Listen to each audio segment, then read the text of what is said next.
दुपारी गहू साफ करून ठेवले होते. संध्याकाळी मग आम्ही गिरणीवरती गेलो. पीठ आणला. गरम असल्यामुळे मी अशा पद्धतीने ठेवते, झाकण उघडा ठेवून. पीठ थंड होते आणि पीठ थंड झाल्यानंतरच झाकण लावून ठेवायचं, माझी सवय आहे.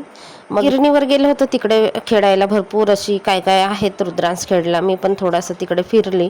तर मग आल्यानंतर फ्रेश वगैरे झालो आम्ही आणि रुद्रांशला लावली अभ्यासाला. तोपर्यंत मी संध्याकाळची दिवाबत्ती करून घेतली आणि ओट्यावरती थोडासा पसारा होता तो पुसपास करून संध्याकाळच्या स्वयंपाकाचं बघावं म्हणून तयारी करते. तर संध्याकाळच्या स्वयंपाकामध्ये साधं जेवण होतं, वरण आणि भात. कुकर पण लावून घेतला आणि कुकर स्लो गॅसवर करून ठेवला. तोपर्यंत ना रुद्रांशचा भरपूर अभ्यास होता, तो मी करवून घेतला. कारण ना याला लिहायचा इतका कंटाळा येतो, जरा पण लक्ष नाही दिलं ना तर मग हा काहीतरी काड्या करत बसते. कारण हा अभ्यास करेल तर अभ्यास करते असं नाही, गाड्या वगैरे खेळणे धरून असते आणि त्याच्यामुळे ना त्याच्याकडे सारखं लक्ष द्यावं लागतं.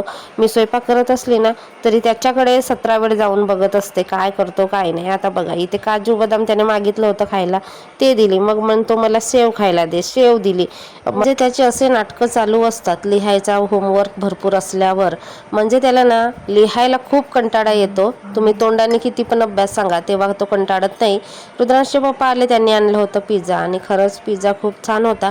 आम्ही सुरुवातीला इथे आलो होतो त्यावेळेस पिझ्झा आणला होता ना, अजिबात टेस्ट चांगली नव्हती. तेव्हापासून कधीच यांनी पिझ्झा वगैरे नव्हता आणला. ह्यावेळेस पिझ्झा आणला होता आणि चायनीज सूप आणला होता, जो की रुद्रांशने सांगितलं होतं